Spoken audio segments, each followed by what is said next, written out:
redenção. Amém? Vai aparecer aí na tela para vocês que estão em casa a nossa arte aí falando sobre redenção. É o nosso terceiro domingo falando sobre essa temática. No primeiro domingo, a nossa querida pastora Érica trouxe uma palavra sobre o plano perfeito. No domingo passado, nós conversamos sobre o pagamento da dívida eterna, que foi Jesus Cristo. Aleluia! E hoje, nós iremos falar sobre o acesso ao Santo dos Santos, que também foi uma conquista a partir da redenção do Senhor Jesus. Aleluia? Amém? Bota a mão no teu coração. O Espírito ainda está pulando dentro de você, não está? Está ou não está pulando dentro de você o Espírito ainda? Amém. Então deixa as pernas ficarem cômodas aí não, tá? Deixa pular mesmo, que é o sentido do Senhor é esse, tá? Paizinho amado, Paizinho querido, nós agradecemos por Tua palavra. Já deixamos o nosso coração aberto para a porção preparada, a porção derramada, sacudida, Senhor Deus, que será colocada agora nos nossos corações.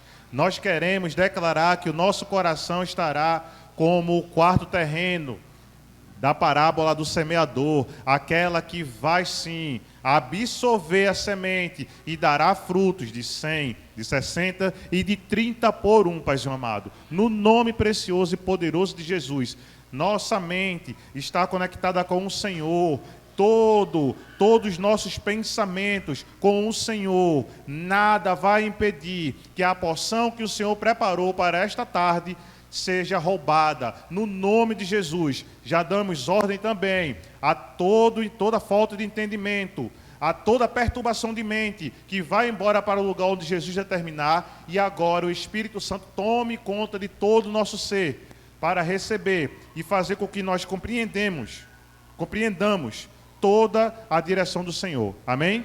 Glória a Deus. Aleluia. Então, povo santo, acesso aos santos dos santos. Quando nós começamos a ler a Bíblia, nessa leitura anual, nós passamos já pelos os livros iniciais. Nós, a partir da última leitura, que vai ser agora de Mateus, iremos entrar em Juízes. Nós lemos todos os livros que Moisés escreveu, de Gênesis a Deuteronômio. Todos esses foram escritos por Moisés. E dentro dos livros de Moisés, nós percebemos os detalhes que Deus deu sobre o povo de Israel, sobre a adoração que era para ser recebida, sobre sobre a escolha do sacerdote, da tribo específica, não era isso? Tribo específica. Tribo de Judá é o único que poderia ter os sacerdotes. E qual era a função dos sacerdotes?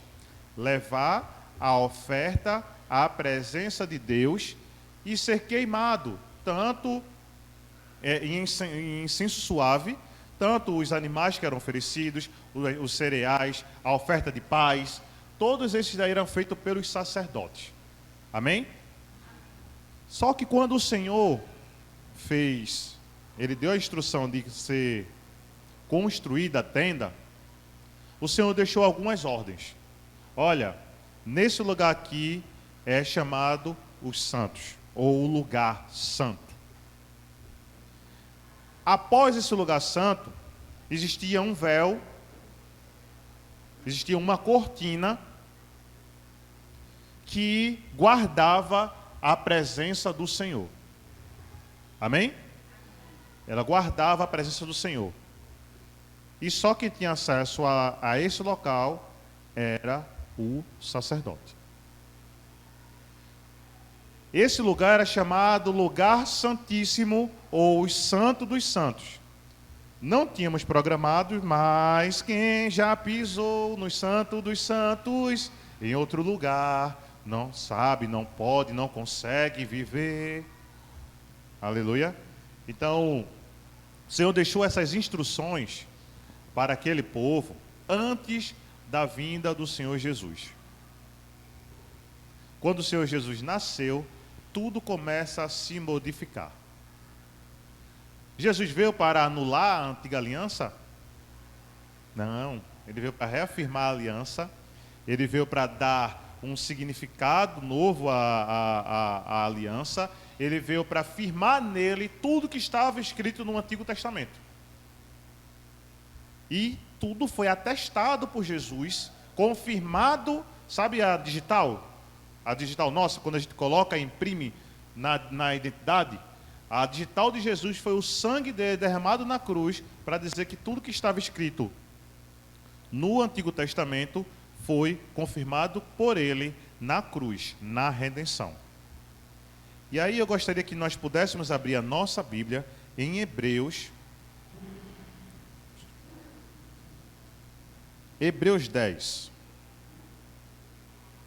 Você que está em casa também, Hebreus 10, a partir do 19. Nós iremos iniciar a nossa leitura em Hebreus 10, a partir do 19. Amém? Espera aí, aleluia. Amém? Você que achar, fique de pé, em reverência à palavra do Senhor, dê um glória a Deus. Você em casa também, pegue o mesmo espírito, porque a alegria que foi colocada aqui pelo Senhor Jesus chegou no seu lar. No nome de Jesus, eu acredito nisso. Eu creio, por isso eu falo. Amém? Aleluia. 19. Por isso, irmãos, por causa da morte de quem? Jesus na cruz, nós temos completa liberdade de entrar onde, minha gente? Outros dizem Santo dos Santos, né? Tem a versão aí? Santo dos Santos. Por meio da cortina, isto é, por meio do seu próprio corpo, ele nos abriu um caminho novo e vivo. Nós temos um grande sacerdote para dirigir a casa de Deus. Portanto, cheguemos perto de Deus com um coração sincero e uma fé firme, com a consciência limpa das nossas culpas e com o corpo lavado com a água pura. Amém? Podeis sentar, amados. Deus deixou escrito exatamente isso na carta dos Hebreus, para que nós atentássemos para algumas instruções na nossa chegada ao lugar santíssimo, ou ao Santo dos Santos. Lembra que tudo isso que aconteceu foi por meio da redenção de Cristo Jesus. A obra foi perfeita. Então, existiram diversas características para que nós recebemos a partir da redenção. A redenção foi perfeita, não foi? A redenção foi um ato perfeito, pensado antes da concepção do mundo e que aconteceu com Jesus presente nesse mundo para redimir os nossos pecados, para nos levar, como estamos conversando hoje, a essa intimidade com o Senhor. E aí em Hebreus vem dizendo, cheguemos-nos ao Senhor com confiança. Primeiro ponto, confiança. Se nós não localizarmos onde a nossa confiança está depositada, nós teremos medo, nós teremos dúvida de como devemos acessar o lugar santíssimo. Para o povo do Antigo Testamento, para o povo de lá de trás, o povo de Israel, eles tinham uma direção. Se vocês entrarem na tenda, no lugar santo, vocês irão morrer. Se vocês passarem, tocarem na Arca da Aliança, vocês irão morrer. Existia uma condenação nesse acesso à tenda, nesse acesso ao lugar santo, ao lugar santíssimo. Existia uma condenação de morte se não tivesse a autorização do Senhor. Quem poderia confiar e dizer, eu posso fazer isso, entrar lá? Não, porque existia uma consequência mesmo. E nós ainda vivemos pensando nessa consequência que existia lá no Antigo Testamento. É por isso que nós não temos confiança plena de entrar no lugar santíssimo, no lugar onde a presença de Deus é estabelecida, no lugar onde nós podemos ver, sentir, apalpar a presença do nosso Painho.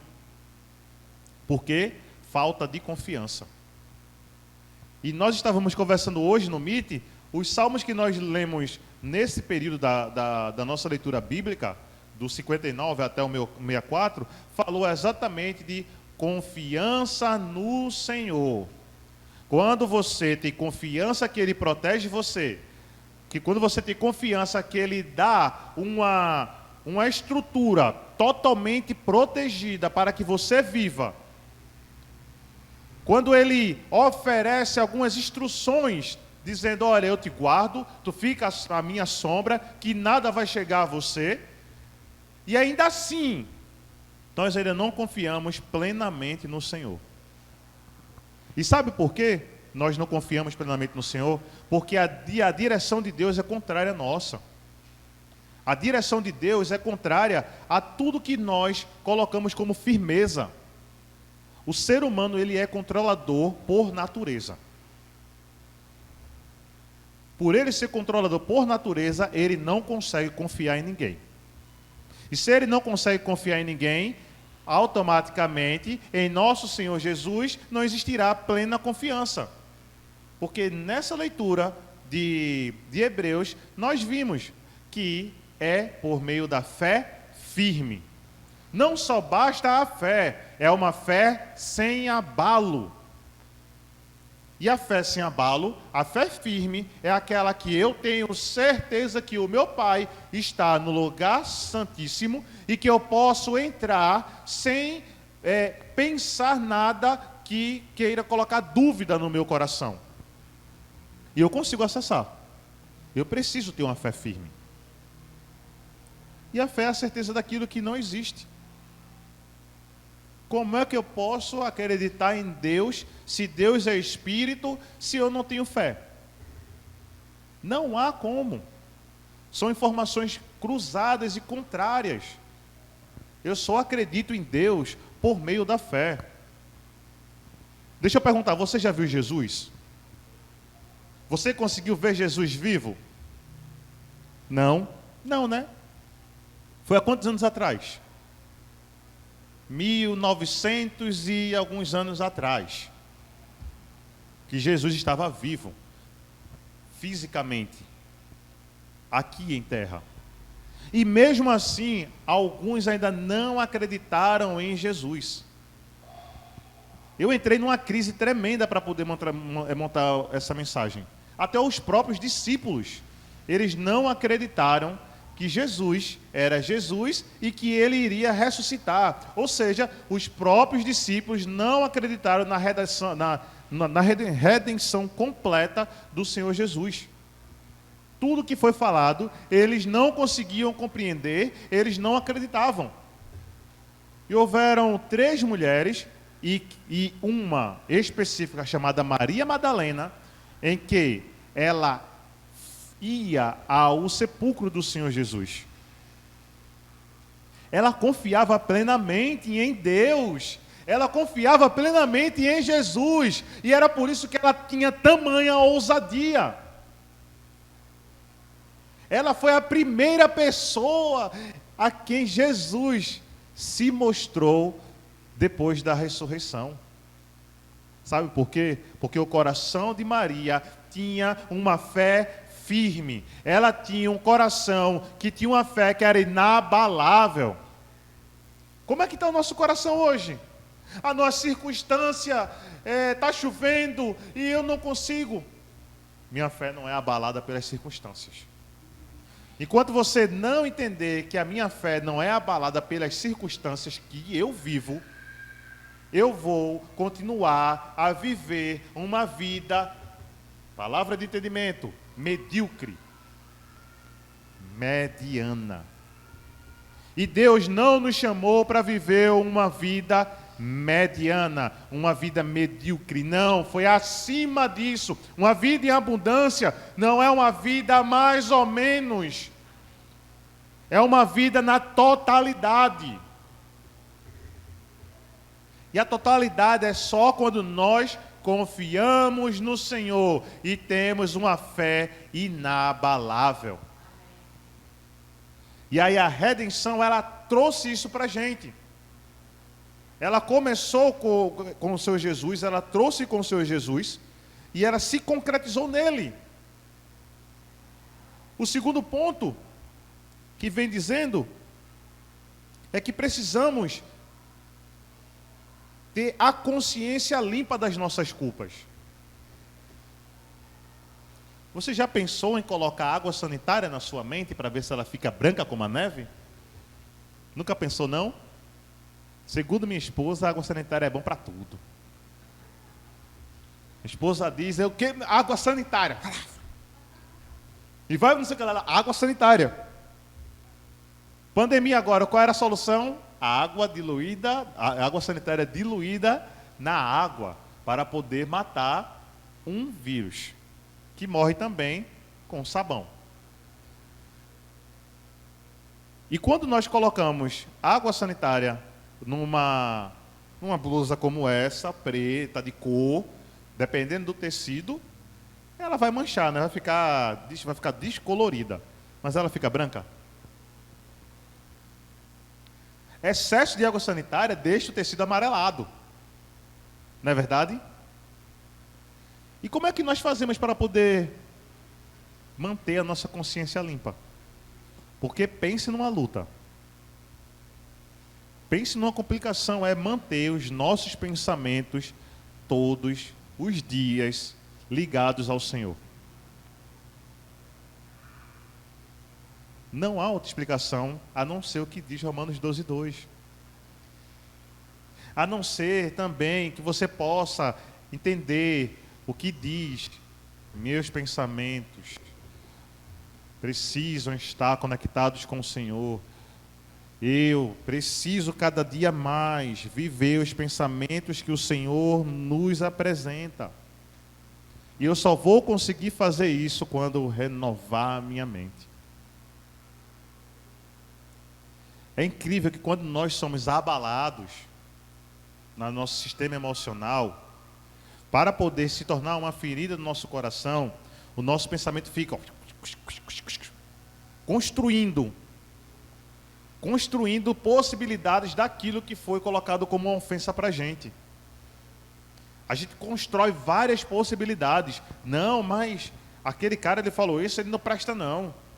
Ou aquela mulher falou isso porque ela não presta e ela quer me ver desse jeito. Não, o meu líder falou isso daí, foi porque ele está assim, e isso daí. E a gente começa a colocar 1001 coisas na nossa cabeça. Pense como a cabeça da gente é acelerada. Não é à toa que a gente dorme e a cabeça não para ver como o tão acelerado é. Alguns têm sonhos que a gente chama de RO, resto de ontem. De tão acelerado que nós somos. E como é que nós fazemos para poder dar uma acalmada? Acalma aí, Senhor. Porque está demais, viu? Sabe como? Romanos 12:2. Não há condições. Renovei a mente para que possa experimentar a boa, perfeita e agradável vontade do Senhor.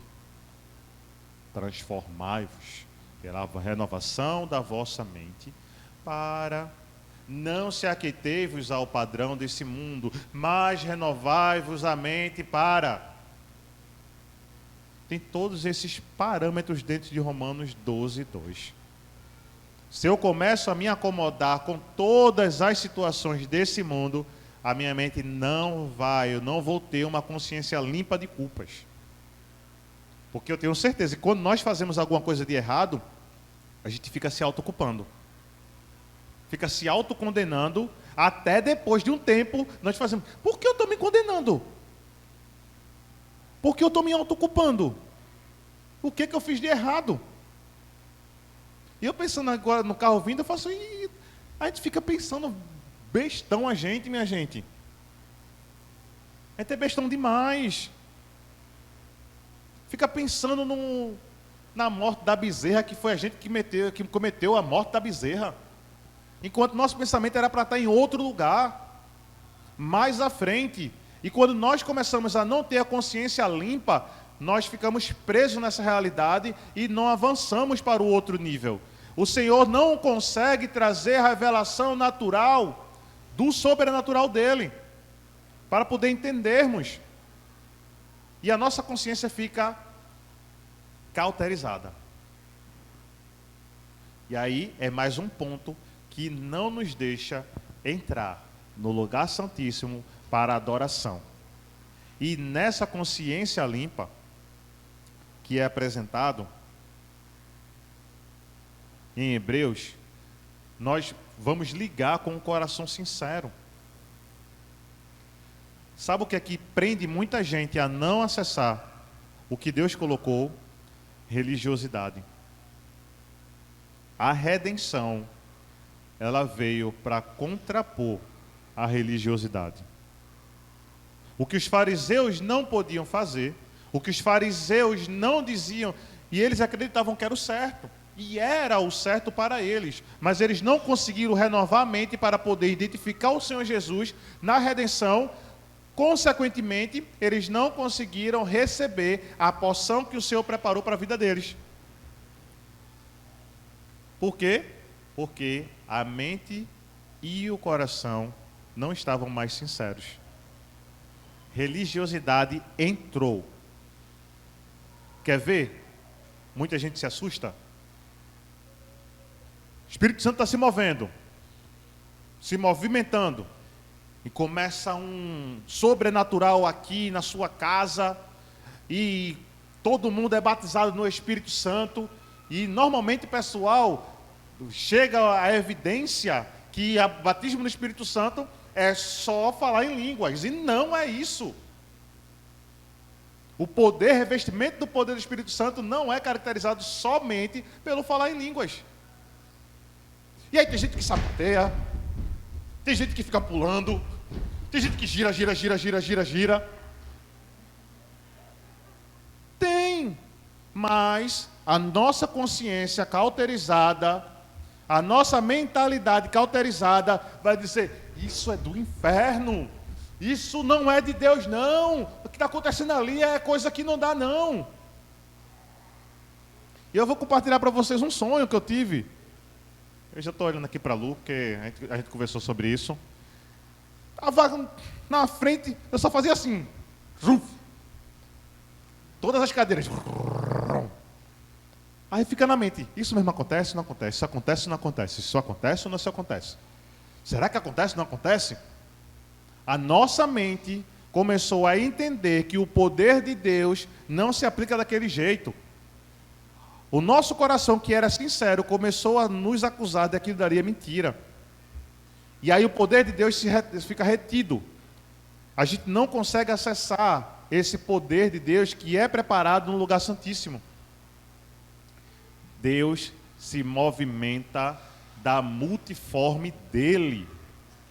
Ele se movimenta do jeito que ele quiser. Ah não, mas será que no meio disso tudo pode ter um espírito tentando? Pode, mas no mesmo lugar onde o espírito está se comportando, existe o discernimento dos espíritos também. Não se preocupa com quem está do lado. Não se preocupa com quem vai olhar para você e vai dizer: ele está doido, ela está doida, ela está endemoniada. Jesus foi chamado de Beelzebu. E disse: olha, ele expulsa no nome de Beelzebu. Sabe por quê? Porque não acreditava na manifestação do Espírito a partir de Jesus. Eu fui chamado de diabo. O senhor Satanás. Irmão, o senhor é um Satanás, viu? Eu falei: mas rapaz, tudo isso porque eu não dei R$2. Chamado Satanás, ficou R$2, meu Deus do céu. E aí eu ri. E Jesus foi chamado de Beelzebu, eu vou dizer o quê? estou indo no caminho certo. Estou indo na linha certa. E eu comemorei. Chegar lá, Jesus, me chamaram de Satanás. Me chamaram de Satanás. Por quê? Porque nós iremos ser chamados de todos os nomes, pelos religiosos, pelos aqueles que não conseguem ter acesso ao lugar santíssimo que o Senhor tem a presença dEle.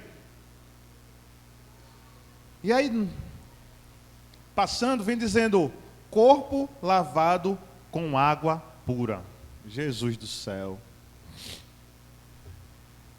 E aí a gente vem e retraz, faz essa... Meu Deus do céu. Falei em água pura, derramei, foi água todinha daqui.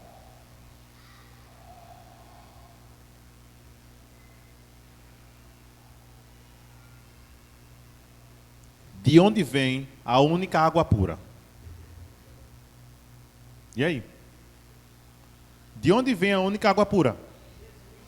Força, mulheres e homens de Deus. De onde? Jesus. Só vem dele. Corre de onde? De onde? Do trono da graça. E vai sendo derramada. Se nós não cremos que a água pura nos lavou, nós estamos dizendo que aquela água pura, ela está começando a ficar uma água fedida, uma água que não tem força, aquela mesma água que o Senhor diz, dentro de você fluirá rios de água viva. É água morta? Negativo. É água viva. Então o lugar santo, o lugar santíssimo, ele só é acessado por pessoas que têm esse entendimento. E é por essa razão que o Senhor trouxe para nós esse mês falando sobre a redenção. Para que cada um tenha plena consciência do que deve ser feito no lugar santíssimo. Eu não posso prender o poder de Deus dentro de mim por conta das minhas percepções. Eu não posso reter o poder de Deus na vida das pessoas por conta das minhas percepções. Não posso fazer isso. Eu estou fazendo com que o poder de Deus seja retido na vida do irmão. Deixa o irmão pular. Deixa o irmão rodar. Deixa o irmão sapatear. Deixa ele falar em línguas.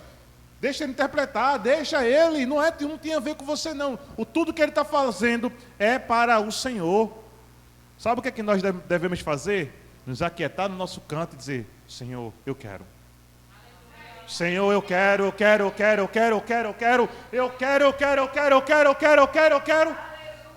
E aí você vai ver o poder de Deus se manifestar na sua vida. Agora existe um segredinho. Assim, ó, um segredinho. Tá? Deixa eu abrir aqui Mateus para a gente ver.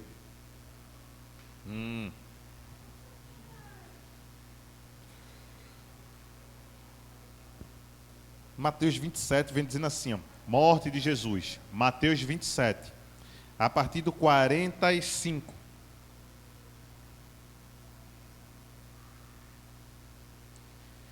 Ao meio-dia, começou a escurecer e toda a terra ficou 3 horas na escuridão. Às 3 horas da tarde, Jesus gritou bem alto, Eli, Eli, lema sabachthani. Essas palavras querem dizer, meu Deus, por que me abandonastes? Algumas pessoas que estavam ali ouviram isso e disseram, ele está chamando Elias. Uma dessas pessoas correu, molhou uma esponja com vinho comum, pôs em um bastão e deu para Jesus. Mas os outros disseram, espere, vamos ver se Elias vem salvá-lo. Aí Jesus deu outro grito forte e morreu. Pega essa daí, tá? Então a cortina do templo se rasgou em 2 pedaços, de cima até embaixo. Ponto. A cortina rasgou de onde? De cima abaixo. Isso quer dizer que o lugar santíssimo, aquele que o Senhor colocou uma cortina para esconder, para não deixarmos ter acesso à presença dele, quando Jesus disse, Eli, Eli, e entregou o seu espírito, aquele véu, aquela cortina que o Senhor tinha estabelecido lá, ela foi rasgada de cima a baixo, dizendo, olha, agora você pode ter acesso livre ao meu poder, agora você pode ter acesso livre à minha presença, e na minha presença você será curado, você estenderá a mão, e demônios serão expulsos. Na minha presença. Mas como eu disse, existe um detalhe. Você percebe que quando a noiva, ela vai casar, ela coloca o quê? Um véu. O véu na cabeça, que esconde o rosto, não é isso? O problema não está no véu do Senhor. O problema está no véu que nós colocamos no nosso rosto, achando que podemos esconder a verdade que existe dentro da gente. A nossa verdade, a gente fica tentando esconder por esse véu. E isso é um dos fatores que não nos leva a ter confiança plena no Senhor, para poder viver a realidade que Ele preparou para a minha vida e para a sua vida. Sabe o que é que nós devemos tirar? Esse véu que encobre nosso rosto, porque esse véu o Senhor já rasgou, e Ele precisa nos ver como nós somos. Eu sou desse jeito, assim, ó Pai, eu me apresento ao Senhor dessa maneira, eu fui assim, porque quando eu começo a fazer isso, minha consciência se torna limpa. Quando eu começo, Senhor, eu quero mais de Ti, o meu coração, que era para ser cauterizado pelos meus pensamentos, agora não é mais não, é um coração sincero, de carne, batendo sangue e dizendo, Jesus, Jesus, Jesus, Jesus, Jesus. Tira o véu. Tira esse véu que tenta encobrir o que você não é. Eu poderia dizer que é máscara. Nós não conseguiremos ser ajudados pelo Senhor enquanto esse véu não for retirado. O Senhor Jesus nem a cabeça na noiva, Ele já está na cabeça. Ele não precisa mais tirar véu nenhum. Ele já expôs tudo na cruz.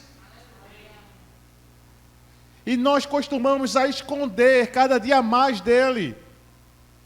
Se abra para o Senhor e ter essa confiança, essa certeza de entrar no lugar santíssimo, onde não existe mais nada que impeça você de entrar. Não existe mais nada. Diga, não existe nada que impeça o meu acesso ao lugar santíssimo. Não existe. Isso é uma convicção que precisa estar dentro de nós. E o que é que nós teremos no lugar santíssimo? A presença plena do Senhor Jesus. E essa presença nos basta. Eu não preciso de nada mais além da presença de Deus na minha vida. Eu não preciso de nada mais para contribuir com a minha vida se eu estou na presença dEle. Se você tem falta de alguma coisa, é porque está faltando um pouquinho de presença. Se você está tendo falta de qualquer coisa que você imaginar, falta de presença do Senhor na vida.